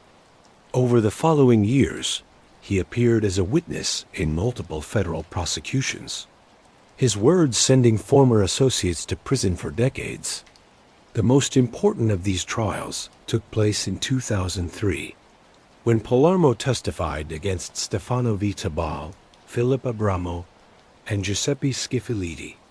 Vitabal had been the consigliere who authorized John Damato's murder. Abramo was a powerful captain. Schifilidi was a soldier involved in various family operations. All 3 were convicted on racketeering charges and sentenced to life in federal prison. The verdicts represented a near-total victory for prosecutors, and a crushing blow to whatever remained of the DeCavalcante organization. Palarmo's testimony in this and other cases was detailed and believable. He had been there for the events he described, had taken part in the crimes he outlined, had inside knowledge of the family's operations at the highest levels. Defense lawyers attacked his credibility. He was, after all, an admitted murderer who was testifying in exchange for leniency. But juries found his accounts convincing. The damage went beyond individual convictions. Palarmo's cooperation essentially destroyed the DeCavalcante family as a working criminal organization. Its leadership was imprisoned, its operations disrupted, its reputation in the underworld shattered by the betrayal of its boss. The family that had once been mocked as the Farmers by New York mobsters was now known for something even more damaging: producing a rat. In exchange for his cooperation, Vincent Palermo received a sentence that seemed almost absurdly light given the crimes he had committed. Despite admitting to taking part in 4 murders and conspiracy in 9 additional murder plots, he served about 2 years in federal prison before being released into the Federal Witness Protection Program. 2 years for 4 murders. The difference between the crimes and the punishment highlighted the uncomfortable deal at the heart of the federal witness system. To convict the many, prosecutors needed testimony from the few, and that testimony only came with the promise of reduced sentences. Men who had killed multiple times walked free, while their less guilty associates got decades behind bars. The arrangement was not without controversy. During the legal proceedings, prosecutors discovered that Palarmo had allegedly given his son, Michael, $1 million in cash money that almost certainly came from his criminal activities. This transaction possibly broke the terms of his cooperation agreement, which required him to give up illegally gotten gains.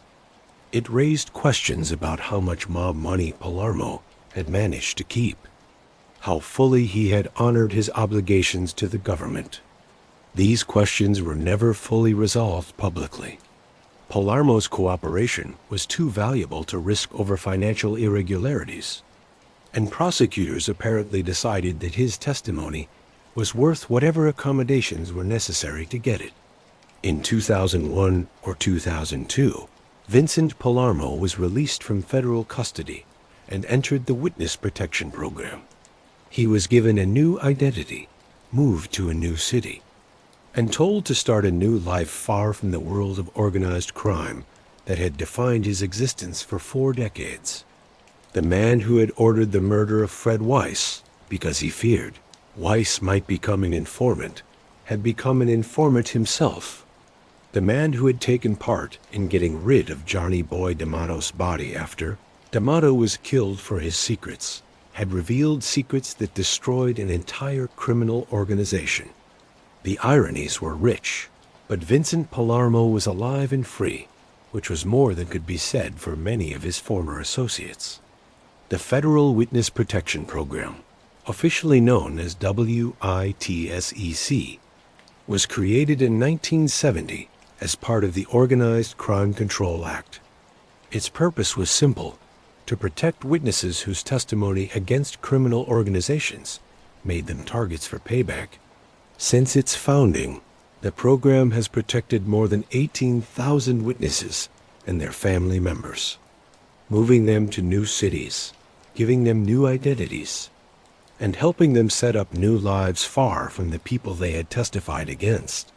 Vincent Palermo entered this program sometime around 2001-2002, leaving behind his life in New York and New Jersey. His new identity was James Cabela. Some reports also give the name as Vincent Cabela, and his new home was Houston, Texas, more than 1,400 miles from the streets where he had built his criminal empire. The change was remarkable. The clean-shaven mob boss grew a van, dyed beard, the pointed style of facial hair that combines a goatee with a mustache while leaving the cheeks clean. The new look aged him, made him look distinguished, made him appear to be exactly what his new identity suggested: a successful businessman enjoying his retirement in the Sun Belt. He moved into a gated mansion in one of Houston's upscale neighborhoods, the kind of property that spoke of wealth and success. The home was luxurious by any standard, a far cry from the federal prison cell he had so recently occupied. Whatever arrangements had been made about his criminal money, Vincent Palermo, now James Cabela, had clearly kept enough resources to live extremely well. For a man who had spent his entire adult life looking over his shoulder, the gated community must have seemed like paradise. The walls kept out not just ordinary criminals, but possibly anyone who might recognize him from his former life. The private security patrols added another layer of protection. Here, in this wealthy area, so far from the streets of Brooklyn and the social clubs of New Jersey, he could finally relax, or so he might have thought. For most people entering the witness protection program, the goal is simple: disappear, stay quiet, avoid anything that might attract attention or reveal your true identity.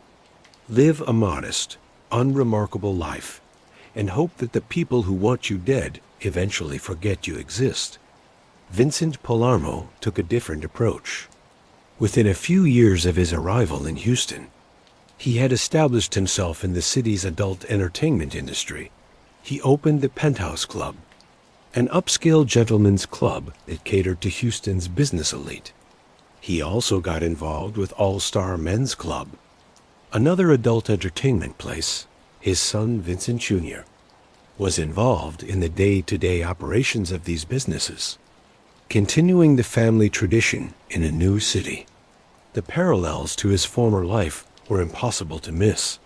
In New York, Palarmo had run Wiggles, using the strip club as a front for money laundering and a headquarters for his criminal operations. Now in Houston, he was back in the same business, surrounded by the same type of place that had defined his rise to power in the mob. Whether this was coincidence, habit, or something more planned remains unknown. Maybe the strip club business was simply what Palarmo knew best, the industry where his know-how could be most profitably used. Maybe he missed the lifestyle, the atmosphere, the particular combination of cash flow and nightlife that such places provided. Maybe he believed that operating in Texas, so far from his old territory, protected him from the troubles that had plagued Wiggles. Whatever his reasoning, the results were predictable. Between January 2006 and August 2007, the Houston Police Department launched 7 separate undercover operations targeting businesses connected to Vincent Palermo. Undercover officers found evidence of prostitution and drug dealing, the same crimes that had led to the closing of Wiggles years earlier. At least 10 cases of prostitution were noted at places connected to Palermo's operations. Multiple drug offenses were recorded. The pattern was unmistakable.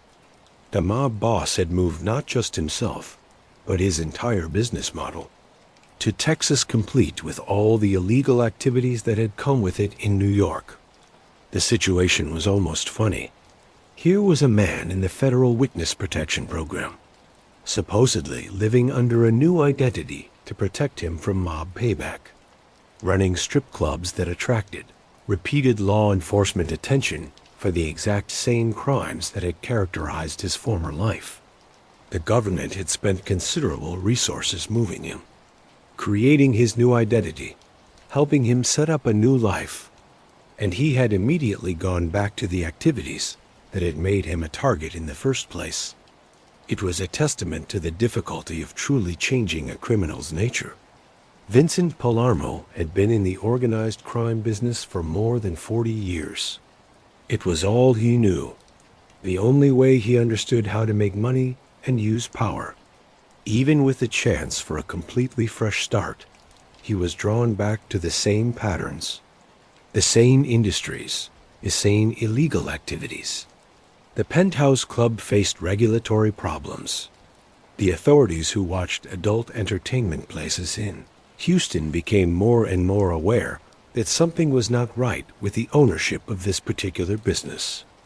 Investigations continued, building toward a reckoning that would eventually strip away the careful disguise of James Cabela.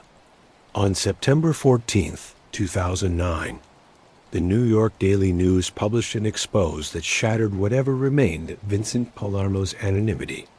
The newspaper revealed his new identity, his location in Houston, and his involvement in the city's strip club industry. Photos went with the article, showing the former mob boss with his distinctive Van Dyke beard, looking every bit the prosperous Texas businessman he had pretended to be. The story was picked up by media outlets across the country. The next day, Houston's NBC station, KPRC-TV, aired its own investigative segment, bringing the story to Palarmo's new hometown. Suddenly, everyone in Houston knew that the owner of the Penthouse Club was actually Vincent Vinny Ocean Palermo, former boss of the DeCavalcante Crime Family and one of the most significant mob informants in recent history. Palarmo's response to this exposure was surprisingly casual. He claimed that many of his Houston friends already knew who he really was, that his true identity had been an open secret among those in his social circle. He pointed out that he had been featured in an A&E television special about organized crime, suggesting that anyone who wanted to know his background could have found it easily enough. This relaxed attitude toward his own exposure was remarkable. Most witness protection participants would have been terrified by such publicity, knowing that the people they had testified against might now be able to find them. Palarmo seemed almost unconcerned, as if the prospect of mob payback was a distant worry rather than an immediate threat. Maybe he figured that the DeCavalcante family was too weakened by his testimony to mount an effective response. Maybe he believed that his former associates, many of whom were serving long prison sentences, had more pressing concerns than revenge against a cooperator. Maybe he simply did not care anymore, having reached an age where fear seemed pointless. Whatever his reasoning, the exposure had consequences. The Penthouse Club was forced to close for 1 year, though it managed to reopen in September 2009, 40 days after his identity was revealed.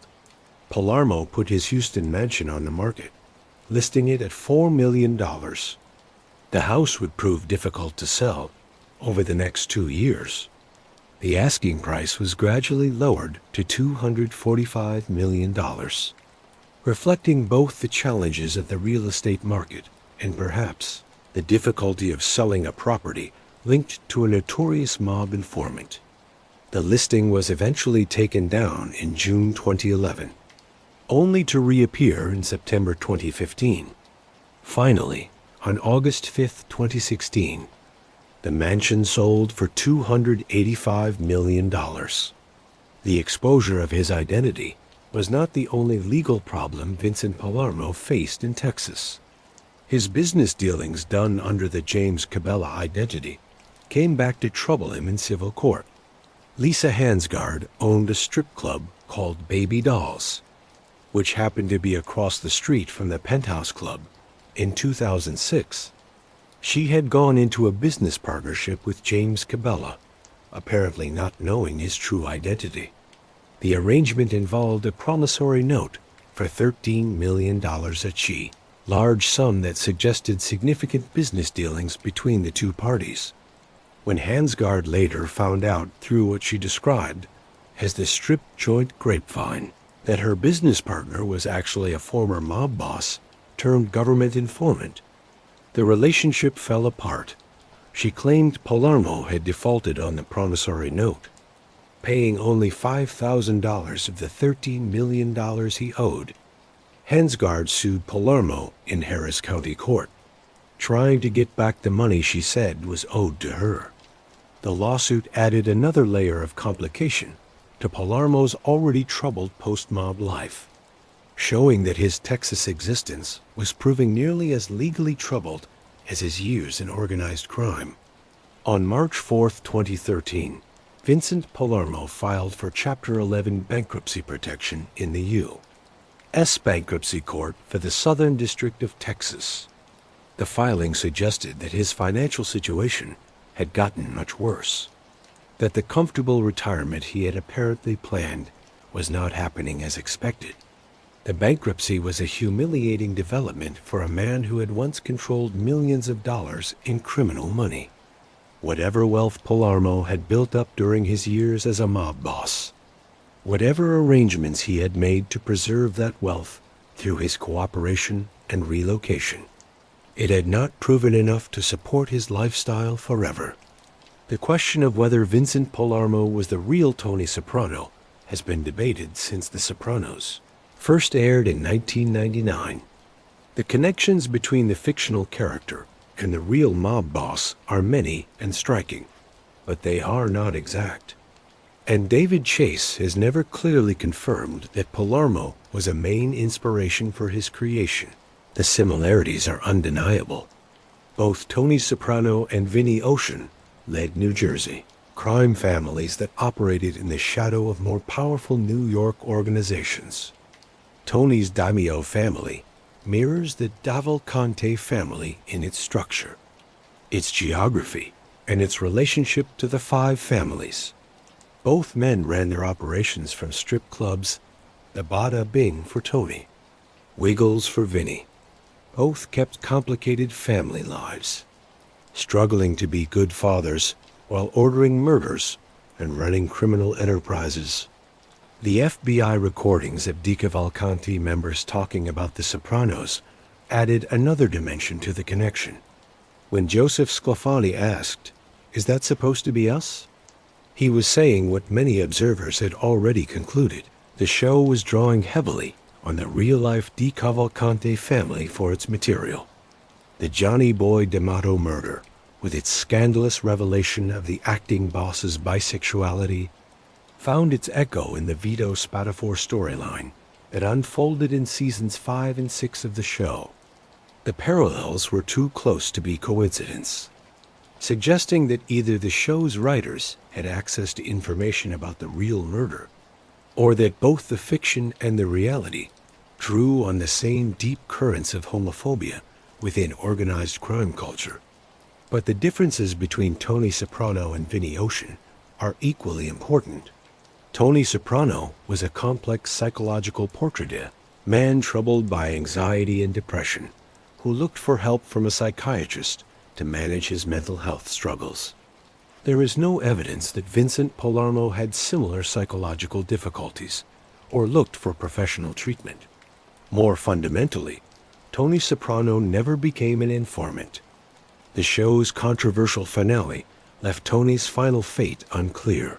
That famous cut to black in the last scene, but throughout the series, Tony maintained omerta, never betraying his organization to the authorities. Vincent Palermo, of course, did exactly that, providing testimony that destroyed the DeCavalcante family and sent many former associates to prison for life. This distinction matters. The Sopranos, for all its moral complexity, ultimately presented Tony as a man bound by a code. However twisted that code might be, he was a murderer and a criminal. But he was also loyal in his own way, committed to the traditions of the organization he led. Vincent Palermo's decision to cooperate represented a betrayal of those same traditions, a choice that would have been unthinkable for the fictional Tony Soprano. Perhaps the most accurate way to understand the relationship between the two men is to say that Tony Soprano represents what Vinnie Ocean might have been had he not flipped. Or, alternatively, that Vinnie Ocean represents what Tony Soprano might have become had he faced the same impossible choices. In 2006, a documentary titled The Real Sopranos tried to draw clear connections between the DeCavalcante family and the fictional world of the HBO series. The film featured FBI recordings of actual DeCavalcante members talking about the show, along with analysis from law enforcement officials and organized crime experts. The documentary highlighted the strip club connection, the New Jersey setting, and the family's relationship with New York crime organizations. It explored the Damato murder and its echoes in the Spatafore storyline. It presented Vincent Palermo as the closest real-world equivalent to Tony Soprano, even as it acknowledged the important differences between the two men. The film brought wider attention to the DeCavalcante family, which had operated in relative obscurity compared to the more famous five families of New York. For viewers who had watched The Sopranos as pure entertainment, it was a revelation to learn that a real crime family had existed with such striking similarities to the fictional Vinnie clan. For Vincent Palermo, the documentary was another reminder that his past would never fully let him go. Even in witness protection, even under his new identity, the story of Vinnie Ocean kept circulating, being told and retold, analyzed and debated by true crime fans and Sopranos fans alike. The story of Vincent Palermo is rich with irony's contradictions that highlight the strange, moral universe of organized crime. He killed Fred Weiss because John Gotti feared Weiss might become a government informant years later. Palarmo himself became one of the most important government informants in the history of the American Mafia. The man who had executed a suspected rat became the biggest rat of all. He took part in getting rid of Johnny Boy Damato's body after Damato was murdered for keeping dangerous secrets.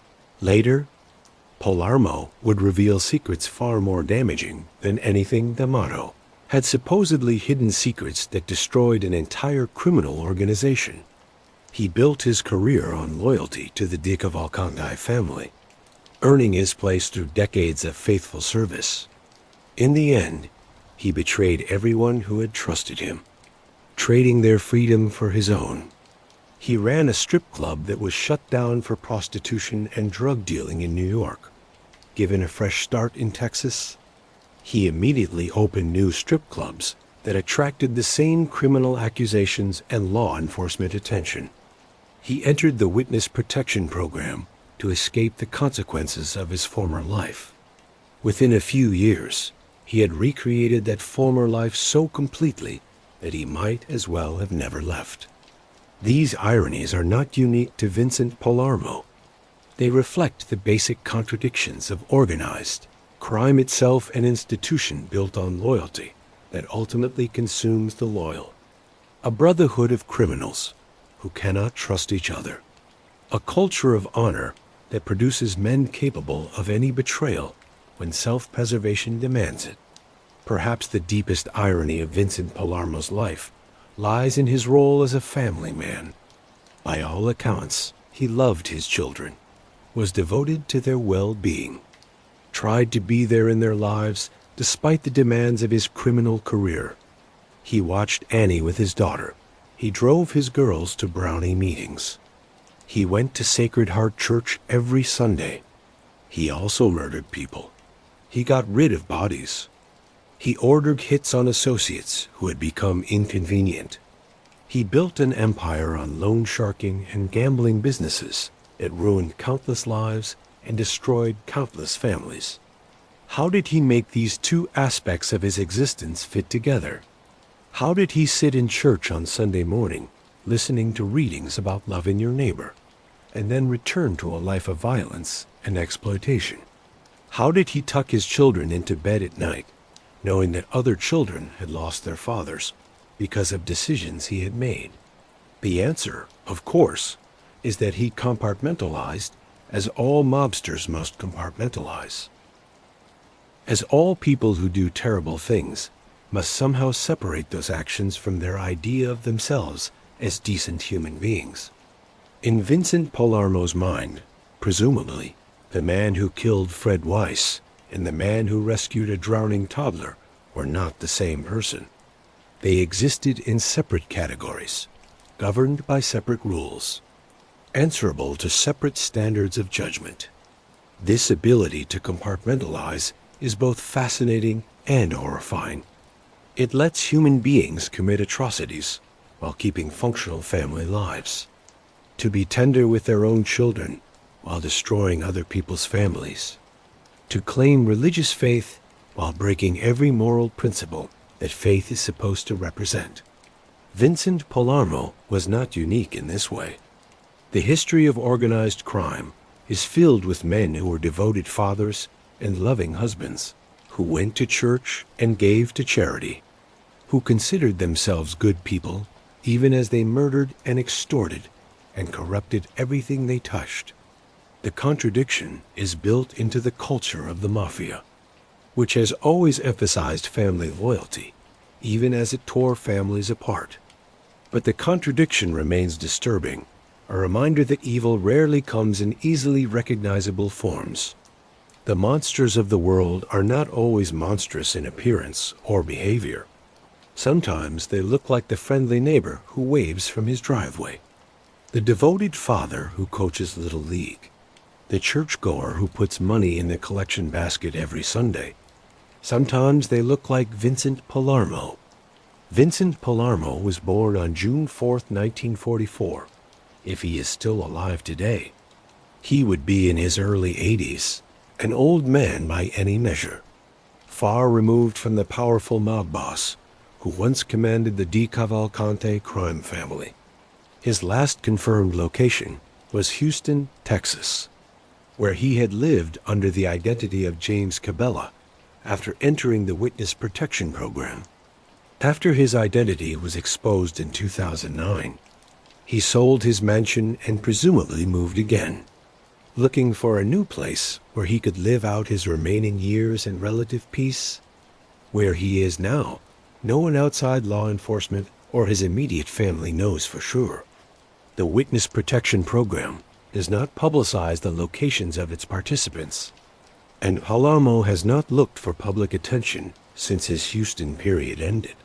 He may still be in Texas, or he may have moved to another state entirely. He may be living under yet another fake name, his fourth or fifth identity in a lifetime of reinvention. What is known is that the DeCavalcante family he once led has never recovered from his betrayal.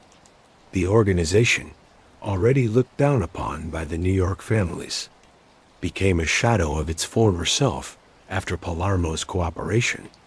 Its leadership was imprisoned, its operations disrupted, its reputation destroyed. Today, the DeCavalcante family exists mainly as a subject of historical interest rather than as a working criminal enterprise. The men Palarmo testified against have faced their own fates. Many are still in prison, serving the life sentences his testimony helped secure. Some have died behind bars. A few may have been released after serving long terms, returning to a world that had changed dramatically during their time in jail. John Gotti, who ordered the Fred Weiss murder that launched Palarmo's rise to power, died of throat cancer in federal prison on June 10, 2002. Sammy, the Bull Gravano, whose cooperation brought down Gotti, was released from prison in 2017 after serving time on drug charges. The Gambino family that once dominated organized crime has been weakened by decades of federal prosecution. The Sopranos ended its run on June 10, 2007. With that controversial cut to black that left Tony Soprano's fate forever unclear, James Gandolfini, who brought Tony to life with such unforgettable power, died of a heart attack in Rome on June 19, 2013. The show remains a cultural touchstone, still discussed and analyzed nearly 2 decades after its conclusion. Whatever else can be said about Vincent Palermo, he is a survivor. Unlike many of his peers in organized crime, he was not murdered by rivals or associates. Unlike many cooperating witnesses, he was not tracked down and killed by the people he betrayed. Unlike John Gotti or countless other mob bosses, he did not spend his final years dying slowly in a federal prison cell. He survived the streets of Brooklyn in the 1940s and 1950s. He survived the Fulton Fish Market, where organized crime was woven into the fabric of daily operations. He survived the internal warfare of the DeCavalcante family, the plots and counterplots that claimed the lives of men like Johnny Boy Damato and Joseph Masella. He survived the FBI investigation that brought down the organization he led, and he survived cooperation, the most dangerous choice a mobster can make. The moment Vincent Palermo agreed to testify against his former associates, he put a target on his back that will stay there for the rest of his life. The Mafia has long memories, and there are men who would consider killing Vinnie Ocean a matter of honor even now, decades after his betrayal. Yet he lives, or at least, there is no public record of his death, no news reports of a former mob boss found murdered in his Texas retirement. The silence may simply reflect his successful disappearance into anonymity, his final fade from the public record that once documented his every known action. If survival is the measure of success, then Vincent Palermo has succeeded beyond all expectation. The altar boy from Brooklyn, the fish market worker, the mob boss, the government witness, all of these versions of the same man have somehow persisted, have somehow navigated the dangerous waters of organized crime and come out alive on the other side. The story of Vincent Palermo raises questions that have no easy answers, questions about justice, about redemption, about the moral math that governs our society's response to organized crime. Was justice served when Palermo got about 2 years in prison for 4 murders and 9 murder conspiracies? The families of his victims would almost certainly say no. Fred Weiss's loved ones buried him without ever seeing anyone punished for his death until years later. And even then, the main killer received a sentence that seemed absurdly light given the brutality of the crime. But federal prosecutors would argue that Palermo's cooperation made possible the conviction and imprisonment of dozens of other criminals men who would have continued their activities indefinitely had Palermo not provided the testimony needed to secure their convictions. The math of justice required trading leniency for one criminal to imprison many others. Is redemption possible for a man like Vincent Palermo? Religious traditions would say, yes, that no one is beyond the reach of grace, that sincere regret can wash away even the darkest sins. But did Palermo ever truly regret what he had done? His cooperation with the government was motivated by self-preservation, not moral awakening. He testified to avoid the death penalty and life imprisonment, not because he had come to understand the evil of his actions. A man can go to church every Sunday, can claim religious faith, can do acts of kindness toward children and strangers, and still never face the fundamental wrongness of his life's work. Vincent Palermo may be such a man, someone who compartmentalized his violence so successfully that he never truly reckoned with it, never allowed himself to understand the full weight of what he had done. What does his story tell us about organized crime in America? Perhaps that the Mafia, for all its mythology and romance, is ultimately a brutal and self-destructive institution. The Code of Omerta that was supposed to bind its members proved fragile when tested against the prospect of life imprisonment or death. The loyalty that was supposed to define La Cosa Nostra gave way to betrayal again and again as desperate men chose their own survival over their obligations to their brothers. Vincent Palermo is not an exception. He is in many ways the logical endpoint of organized crime, a man who rose through violence and cleverness, who reached the highest levels of power, and who ultimately sold out everyone who had ever trusted him to save himself. The mob creates men like Vinnie Ocean, and then it is destroyed by them. On that September morning in 1989, When Vincent Palermo and his partners shot Fred Weiss outside his girlfriend's apartment, they could not have known what the future held. They could not have known that exactly 12 years later, on September 11th, 2001, the World Trade Center where Ralph Garino had masterminded his robbery would be destroyed by terrorists, killing nearly 3,000 people. They could not have known that a television show inspired by their world would become one of the most praised series in the history of the medium. They could not have known that the shooter who pulled the trigger that morning would one day become a government witness, would betray everything he had sworn to protect, would live out his final years under a fake name in the Texas sunshine. They knew only that they had a job to do, that a man had been marked for death, that the price of failure would be their own lives. So they did what they had been trained to do. What the culture of organized crime had taught them was acceptable, even honorable. They killed Fred Weiss, and they drove away, and they went on with their lives. Vincent Palermo went on to become one of the most powerful mob figures in New Jersey history. He went on to take part in more murders, to order the deaths of men who had become inconvenient, to run a criminal empire that stretched across state lines and touched thousands of lives. He went on to watch The Sopranos with the rest of America, perhaps seeing himself reflected in the fictional Tony Soprano, perhaps recognizing the world he knew in the world David Chase had created. And then he went on to betray it, all to sit in rooms with federal prosecutors and FBI agents and tell them everything, to provide the testimony that would destroy the family he had led, to accept a new name and a new life far from everything he had known. Was it worth it? Only Vincent Palermo can answer that question. And he is not talking. A man who once said very little, who spoke only to close friends, who built his career on discretion and silence, has kept that silence in his final years. He has not written a memoir. He has not given interviews explaining his choices. He has simply disappeared as completely as any person can disappear in the modern world. Perhaps that silence is its own kind of answer.